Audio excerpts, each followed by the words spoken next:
Welcome to another video from Demystifying Proposals. Our mission is to break down the proposal process and make proposals make sense. In this video, we touch on compliance, a step-by-step detailed process view of how to make sure your proposal is compliant.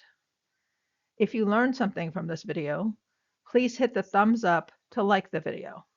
Subscribe to our channel and click on the bell to be notified of future videos. If you'd like, leave a comment.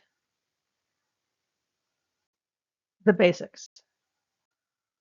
The basics of how to ensure compliance include shredding the RFP for the proposal instructions. You need to look for what your pages are limited to overall and the number of pages per section. Sometimes the RFP instructions tell you how many pages for the technical approach, the management approach, etc.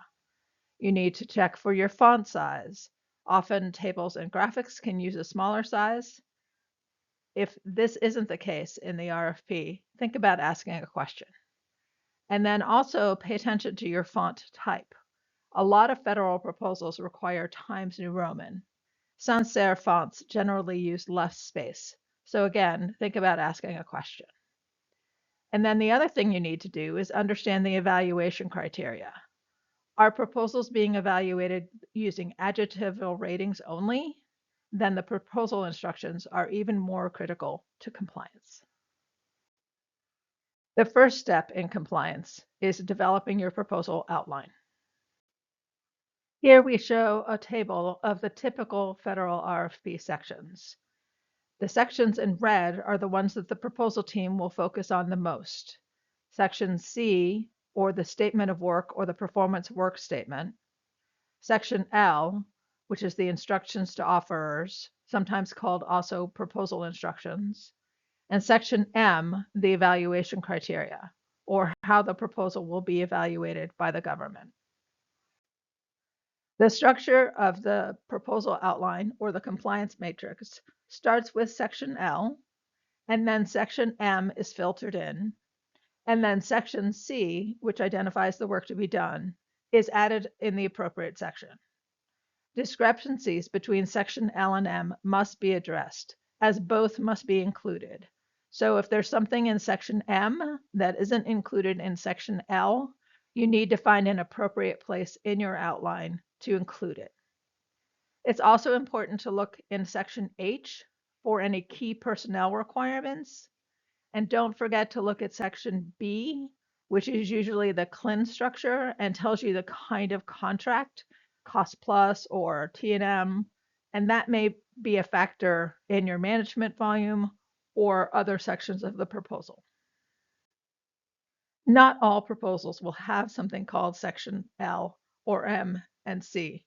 Some customers have their own numbering structure or naming convention. The Department of Homeland Security, for example, does this. They number their RFPs instead of using letters.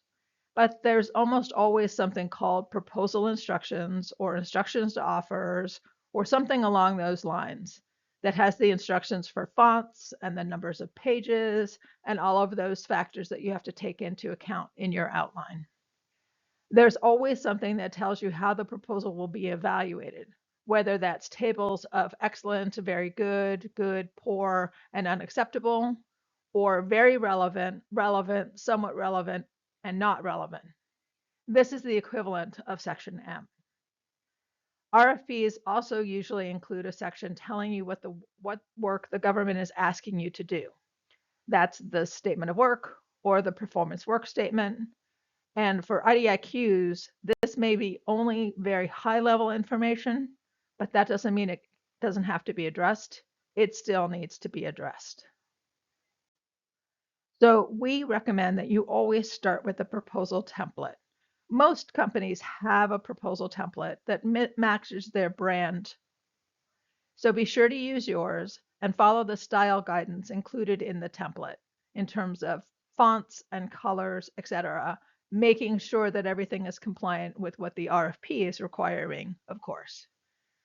Cover pages often have to include specific information from the proposal instructions. So make sure you pay attention to this when you're building your proposal template. The cover pages also usually includes the FAR disclosure statement written below. This is straight out of the FAR and doesn't need to be modified in any way, but can be modified if you need to. So if you're responding to an RFI, for example, you might change that to say this response to the request for information, etc. So you can use this same disclosure statement on multiple kinds of documents.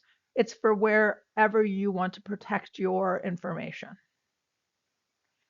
You want to include the RFP information on every page, usually in the header.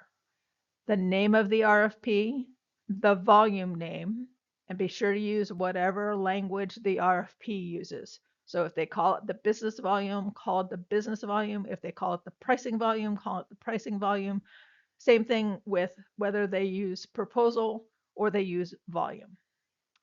And then the RFP number exactly as the government has put it in the RFP. So if there's not a number sign in front of it, don't add it. Then include the proposal due date. That's usually in the footer. You may have to change that later, of course, if you get an extension. The footer should also include the language from the FAR that goes with the disclosure statement, which is use or disclosure of the data on this page is subject to the restriction on the cover page of the proposal. So you put your disclosure statement on the cover page, and then in the footer of every subsequent page, you put that language from the FAR. Now we're going to talk about the outline for the technical volume. First thing you want to do when you're setting up your technical volume outline is to map your section L proposal instructions to the level 1 headings, exactly as they are found in section L. So in this example, the first section in section L that they are asking us to use is technical approach. So 1.0 is technical approach. And then in the brackets behind that, you put the exact RFP reference information. So here it's section L. First section of section L is 1, and then the first bullet underneath that is section A. Now, if they don't use A, if it's just bullets, then just leave it at section L1. What you're trying to do here is guide the evaluators to understand exactly what information is going to be in that section. So technical approach is going to have all of the information that they've asked you to provide in RFP section L1A. Then you would put in your other sections. So that might be management approach, that might be past performance. You want to put them in exactly the same order as they are required in section L. So sometimes the management approach is the most important thing, and they put that first. Then management approach would be your first section, 1.0 management approach, instead of technical approach as is shown here. Next, you want to break down the section L sections. So the technical approach usually has more than one subsection in section L. Same with the management approach. You want to keep the subsections in the same order as they are in the RFP. Do not rearrange the sections to, quote, tell a better story. Assume the evaluators will have a list in front of them that is in the same order, and your proposal should be in exactly the same order as they're expecting to see it. Now we're going to map in section M, or the evaluation criteria. In a perfect world, the RFP will have the same sections for section M, or the evaluation criteria, as it did for section L, the proposal instructions. If it doesn't, you have to figure out how to add anything new. So try and find a section of section M that is relevant to whatever the additional information in the evaluation criteria and add it there. If there isn't one, then just make up a section within the section L structure that adds the section M. Be sure and use those brackets I talked about before so that it's very clear what section that refers to. Also note that the order in section L takes precedence over the order in section M. So if, for example, in section L, it says technical approach, management approach, past performance, and in section M, it says management approach, technical approach, past performance, section L rules. So you should put it in the same order as section L. Then you want to add the section M references to the brackets. So from the previous example, we had section 1.0, technical approach, RFP section L1A. Now we're going to add M2A because that's the RFP reference for section M. Next, you want to break down the M sections. So again, the technical approach may have more than one section in section M. Hopefully, they're the same as you had in section L. And so all you have to do is add the M references in the brackets because the names would be the same. But if not, you need to add anything from section M that is not in section L. The same is true for your management approach. And again, do not rearrange the order of the sections. Assume the evaluators have a list in front of them that's in that same order. Next, you need to figure out where you're going to address the statement of work or performance work statement. Usually there's an instruction for, quote, describe your approach to the statement of work in one of the subsections of the technical approach. It's often the first subsection of the technical approach, but it's not always. Put the statement of work or the performance work statement sections of section C in exactly where section L tells you to put them. You also want to, as you did with section L and section M, keep the statement of work tasks in the same order as they are in the statement of work in the RFP. Again, do not try and, quote, tell a better story. Then you want to add the section C references to the name in the header in the brackets after the section L and M citations. Again, we are trying to help the evaluators understand exactly what that section will include. So, for example, if the first section of your statement of work is task 1 program management, which it often is, then you would put the L and M references in for technical approach.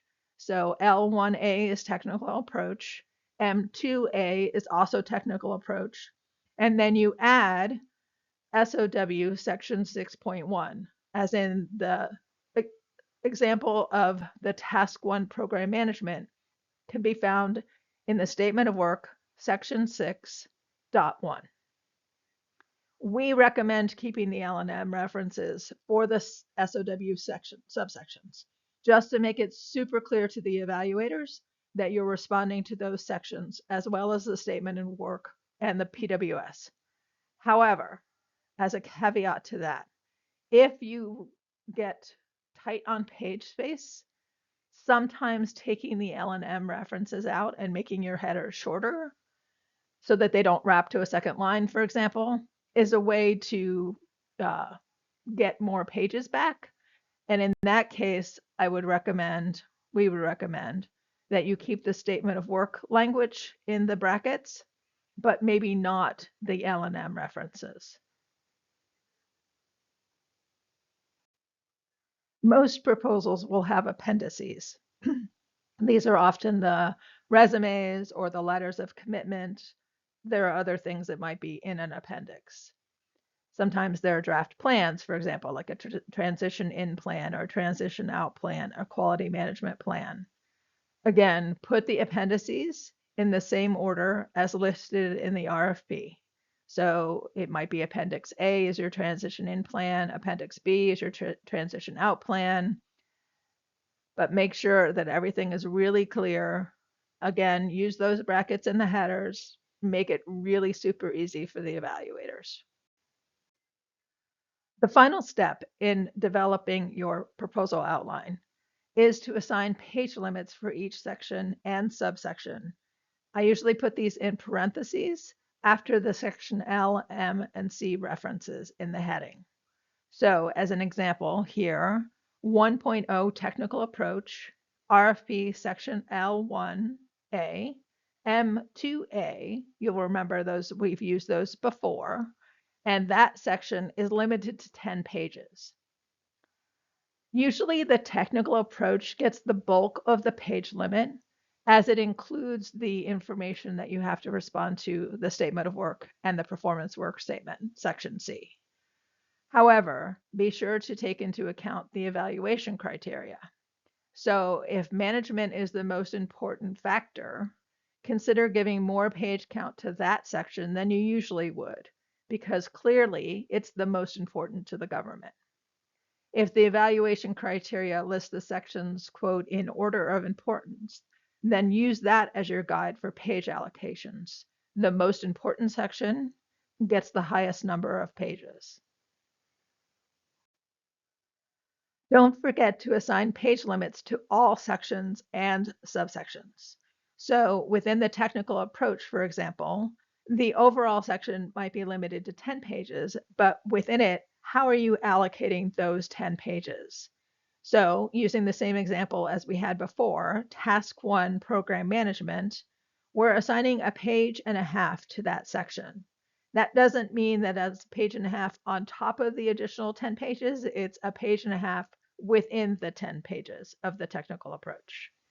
Then do the same for the management approach, which often has several subsections as well.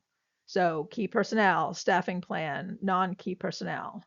Again, you want to assign the page limits based on how important each section is to the overall proposal evaluation. So for example, your statement of work section in the technical approach usually has the most pages allocated, as I said before. And then within that statement of work, what are the most important tasks? What tasks have the most pages in the RFP? Consider these as you allocate pages for the subsections. And then past performance is usually already page limited in the proposal instructions. Often you're only allowed 2 or 3 pages per citation. Be sure to note also things that are not included in the page count, such as resumes and letters of commitment. So if, for example, you include your resumes within the body of the proposal and not in an appendix, then make sure that in the heading for each resume, you note that that page count doesn't count against the page count of the overall proposal. And then also make sure when you're evaluating how close you are to the page limit, that you don't count those pages against your page limit. So these are all the things that are super important when you're thinking about your page limitations for your proposal. Now we're going to talk about the cost volume, also sometimes called the business volume or the pricing volume. For the cost volume, you want to do basically the same thing as you did for the technical.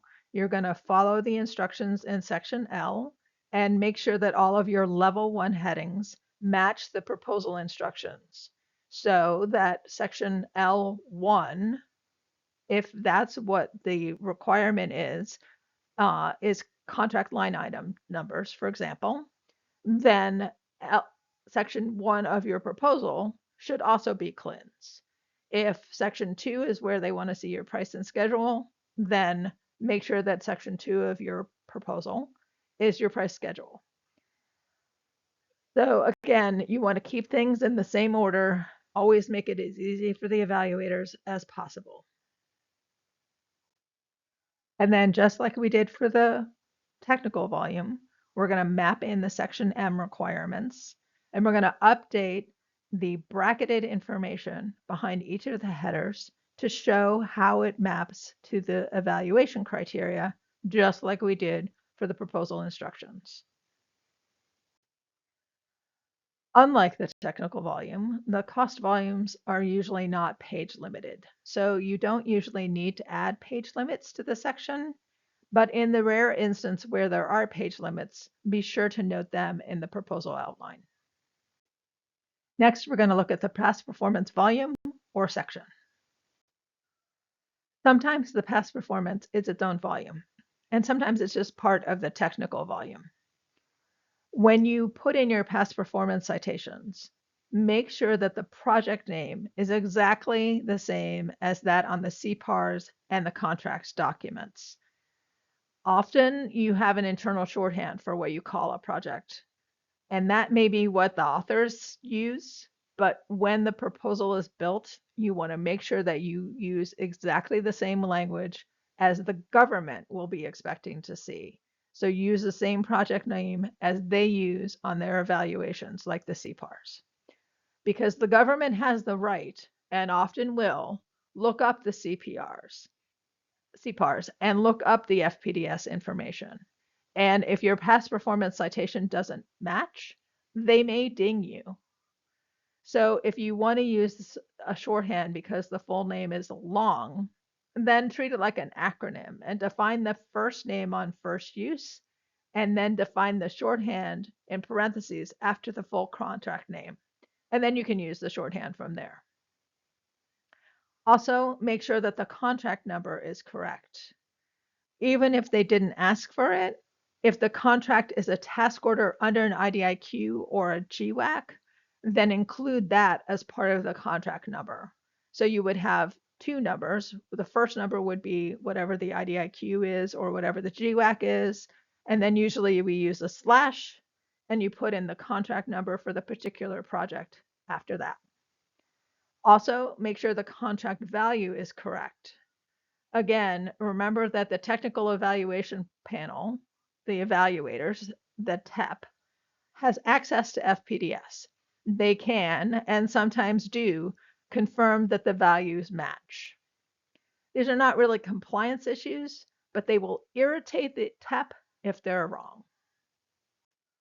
A few other notes on past performance citations. You want to make sure that you make the past performance citations consistent amongst themselves. So you can either use the full contract value, $1,234,456, or you can use 1.2 million, or you can use 1 million, but be consistent in each of your citations. If it's important that the value be of a certain size, then think about that when you contract the value, because that may not show the information that you need in order to be compliant. Same thing for phone numbers, whether you use the area code with a dash or the area code with parentheses, doesn't really make any difference, but make them consistent. This is just sort of to make things look clean and to make them look nice. It's not a compliance issue, it's just a good practice. Same thing for dates, right? So you can do 5/5/2005, or you can do 5/5/05, or you can do 05/05/2005. Doesn't make any difference, just make them consistent. Same for city and state, same for people's names. So Mr. Johnson or Andrew Johnson or Mr. Andrew Johnson. Generally, I just use the first name and the last name, except for military ranks. Then it's very important that you use the appropriate military rank, spelled correctly or abbreviated correctly, particularly if you're proposing to the Department of Defense or the Department of Homeland Security. So for the technical volume, you have what I call compliance level 2, which is internal compliance. True compliance doesn't stop at the section headings of the outline. That's level 1 compliance, setting up the outline based on the overall section headings in sections L, M, and C. But there's also something we call internal compliance, and that means breaking down the sections into their component parts. So most proposal instructions and evaluation criteria include sentences or phrases of what technical approach or management approach means. And those should be your next level headings if they don't break them down for you in the section L and M. So for example, the staffing plan might say, quote, offerers should explain their staffing levels, how the staff proposed meet the requirements, and how staffing levels were determined. So under your staffing plan heading, the subheadings would be staffing levels, how staff meet requirements, how staffing levels were determined, so that you are very clear in your headings and your subheadings how you are providing exactly the information that they're asking for.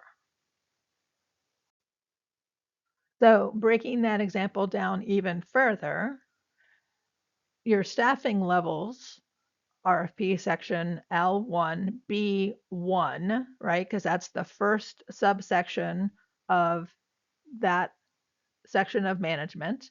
So you add that .1 to indicate that it's the section of the RFP that goes one level down. Again, if they don't actually number that instruction, then don't put a number in. But if they do number it, put the number in. So then they're going to ask you in that section sometimes, what does staffing look like? So that might be most easily addressed as a table. But for compliance, be sure that whatever you say in your technical approach matches what ends up in the cost volume. So in the cost volume, they're going to be looking at price to win. And price to win may end up changing the staffing levels during proposal development. They may decrease the number of staff in a particular LCAT, or they may increase the staff in a particular LCAT, or they may change what the LCATs are from, say, senior level positions to just those positions or lower level positions. So make sure as a final check at the ripe of, usually during white glove or maybe even gold team, that the staffing levels reflected in the technical approach are the same as the staffing levels in the cost volume. So then in the next section, how the staff meet the requirements, again, add that number 2 if that's how the RFP labels that section. And then you want to maybe consider this, asking a question to narrow this to the key personnel. Because if you have to talk about how all your staff meet the requirements, that could get into a lot of detail and a lot of pages that you probably don't have. And most of the time, the government is really only interested in the key personnel. Sometimes they're interested in everybody. So it's actually worth asking that question. So again, often complying with this requirement uses a table that maps the labor category requirements, the LCATs, and the section C or section K requirements that often, that's where other places where they have requirements for your key personnel to show how your personnel have that experience or those capabilities. So you may, for example, for the program manager, you have the name in the far left column. Then you have their title, program manager, project manager, whatever the RFP calls that person. And then in section C, that may require them to have a PMP, for example, and you would say PMP. And then if section K or section H, whichever has the key personnel requirements, has additional requirements, then you want to make sure that you include all of that information in your table. It's a very easy way to show that your staff meet the requirements.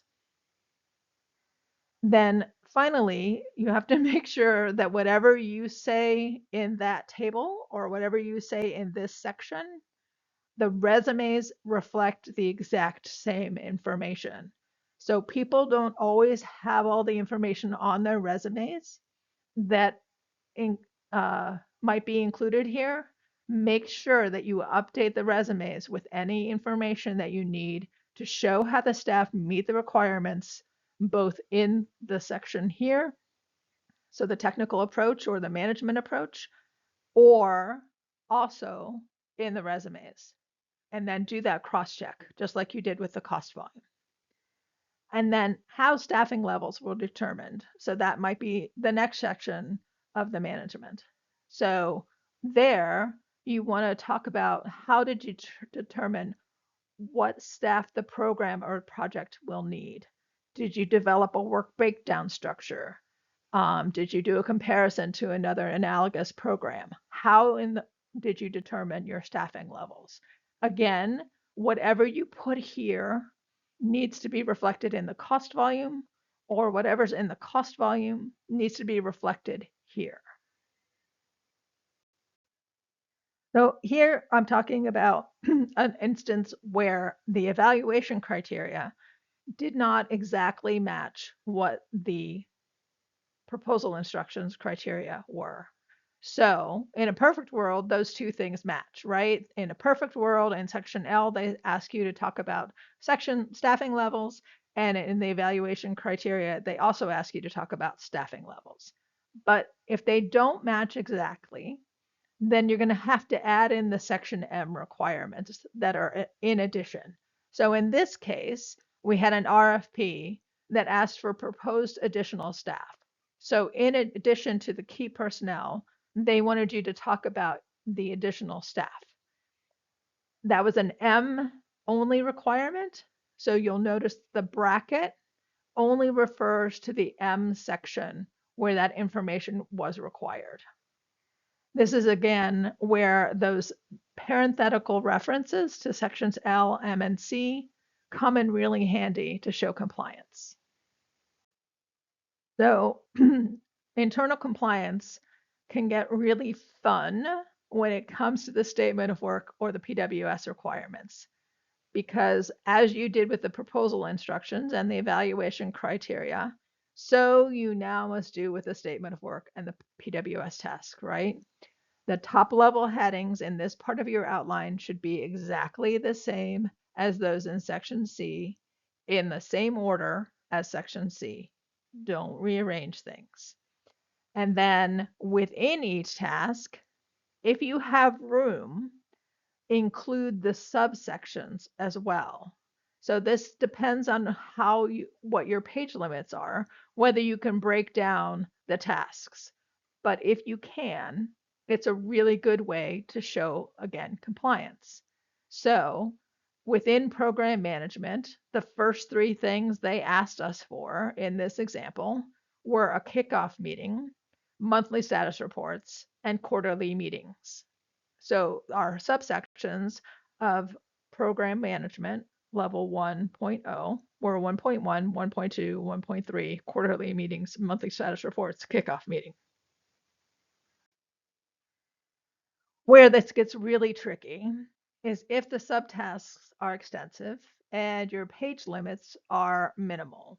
So that's a place where you might consider a features and benefits table or some other kind of table where you include the subtasks in one column, what you're going to do, the features in the second column, and then a third column that would be benefits of how you're doing the work that are benefits to the customer.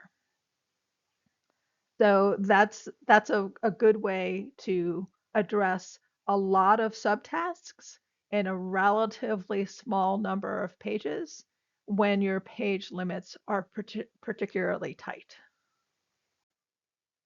I've already mentioned this a couple of times, but one of the things you need to make sure is that you do inter-volume compliance. So particularly for the technical volume versus the cost volume, these are some things that you need to check for compliance purposes. So during the course of proposal development, the staffing may have changed. Make sure that whatever is in the cost volume reflecting the cost that you're proposing is what's reflected in the technical volume. Same thing for the levels of staff. Again, you may have fewer senior people if you needed to bring your price down, or you may have changed the kind of people who are doing the work to a less expensive labor category. Again, make sure that that's all reflected in your technical volume. Again, another thing that might have changed is the number of iterations on a solution. So what's in your work breakdown structure may have changed the number of iterations in order, again, for that price to win to be met. Make sure that whatever in your proposal on the technical volume side reflects that same information.